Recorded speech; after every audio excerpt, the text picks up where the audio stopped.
You are watching Congo Mekele. Les sacrifices qu'il a endurés, tout ce qu'il a donné, le meilleur de lui-même, qu'il a donné depuis des années.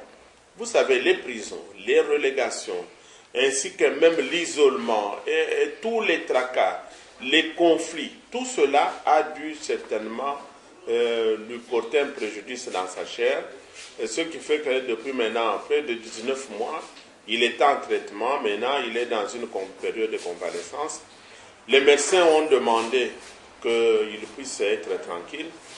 Pas plus tard que ce matin, je causais avec un membre de sa famille très proche qui me répétait que les médecins ont exigé que de plus en plus on le laisse un peu plus libre, on ne puisse pas trop le tourmenter parce qu'il a besoin de repos. You are watching Congo Mekele. Vous avez posé l'autre question, celle du combattant, puisque il ne faut pas le discriminer quand on dit le fils du président, on oublie que c'est un combattant. Félix Tshisekedi Tshilombo est un combattant de l'UDPS. Et aux dernières nouvelles, dans la diaspora, tout le monde l'a connu comme le premier vice-président de la Fédération du Belux. Si il a aussi, comme tout autre combattant, les ambitions, elles sont légitimes. On ne peut pas le discriminer parce qu'il est le fils. Mais nous avons des statuts. Je voudrais seulement dire deux choses. Le Congrès a décidé que pour 2011, l'unique et le seul candidat que l'UDPS présentera s'appelle Étienne Tshisekedi Wamulumba, président national. Ça, c'est de un. De deux, dans les statuts de l'UDPS, la présentation des candidatures à la présidentielle, comme aux élections législatives, est un attribut du Congrès. Et c'est ainsi que je voudrais rassurer, quand on parle d'un nouveau congrès, il y aura bien un nouveau congrès qui ne sera pas le premier. Il y aura un congrès extraordinaire pour désigner les candidats de l'UDPS aux élections législatives, aux élections présidentielles. Et à cette occasion, toutes ces questions seront donc examinées conformément au statut. You are watching Congo Mekele. Maintenant, nous allons parler de la situation qui prévaut à la CEI, qui est devenue maintenant la CENI. Il semblerait qu'il y a deux listes de témoins électoraux pour compte UDPS. Celui signé par M. Belchika François Xavier et celui signé par le secrétaire général autoproclamé Alexis Moutanda.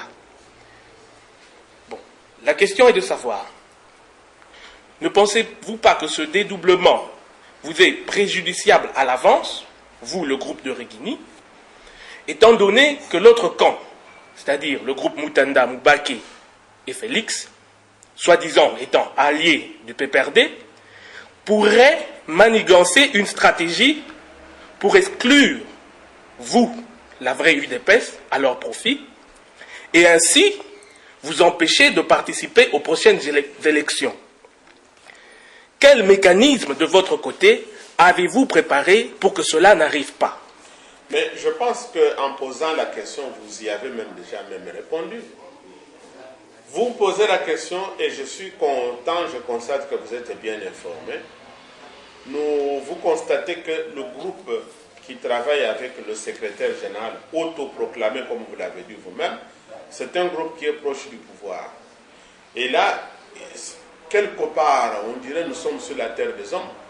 Les personnes qui sont au pouvoir ont leur tâche facilitée, puisque quand vous trouvez une personne faible chez l'adversaire, un Judas chez l'adversaire, mais cela vous facilite donc votre œuvre de sape.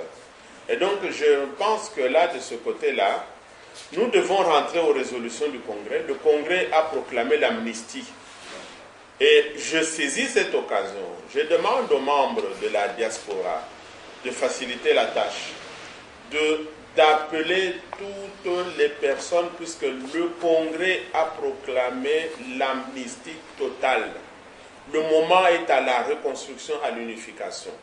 Et je voudrais vous informer par la même occasion. Bien sûr, les résolutions du Congrès n'ont pas encore été totalement publiées pour des raisons que je vous donnerai à la fin ici. Mais vous verrez que sur la liste qui a été adoptée par le Congrès des membres du Conseil national, tous les noms que vous avez cités là-bas se trouvent sur sur la liste des membres du Conseil national. C'est bien la preuve qu'il y a une volonté de réconciliation. Donc en bref, je dois dire qu'il y a une instrumentalisation du PPRD, de nos adversaires du PPRD et des alliés du pouvoir qui profitent de leur position dominante pour maintenant saper l'UDPS en profitant de la cabale d'une bande à 4 personnes qui veut donc en quelque sorte un peu qui se met au service du pouvoir pour s'aborder l'UDPS. Mais je crois que les combattants sont très très bien éclairés là-dessus. Il ne faut pas du tout se leurrer. Ces divergences momentanées vont devoir être clarifiées. L'ennui, c'est que les personnes qui sont à la base de ces divergences instrumentalisent toujours le nom du président. Comment voulez-vous qu'on utilise le nom du président pour se mettre dans le camp des personnes qui sont contre le président? C'est bien le signe qu'on fait là le Judas. On fait semblant de donner le baiser à Étienne Tshisekedi alors qu'on le livre à ses adversaires. Alors là, il y a un problème donc de conscience et nous comptons sur la mobilisation. Et ce qui a été commencé dans la traîtrise finit toujours par être découvert. Et nous avons donc l'espoir qu'avant les élections proprement dites, nous n'aurons pas de difficultés pour avoir une liste unique. Et je voudrais vous rassurer que le combat de l'UDPS, on a toujours taillé notre chemin dans le roc. C'est par le combat que les fondateurs du parti ont obtenu la démocratie, des relégations. Étienne Tshisekedi était proclamé fou. Mais malgré ça, nous avons eu la démocratie le 24 avril 1990. Vous avez vu, Mobutu a fait couler les larmes. On vous a dit le congrès n'aurait pas lieu. Nous vous avons dit qu'il vente, qu'il grêle, qu'il neige, le congrès aura lieu. Le congrès a eu lieu malgré les difficultés.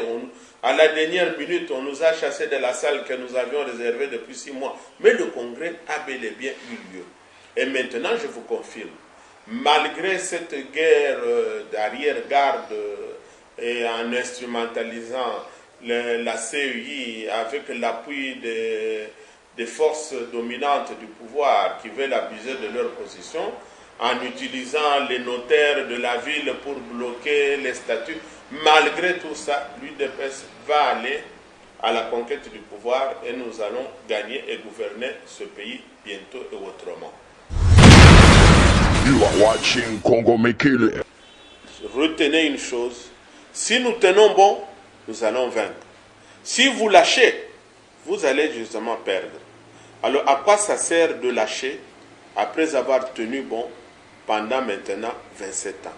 Donc tout ce que je peux vous dire en un mot qui résume tout, tenons bon, l'UDPS vaincra et gouvernera bientôt pour notre intérêt.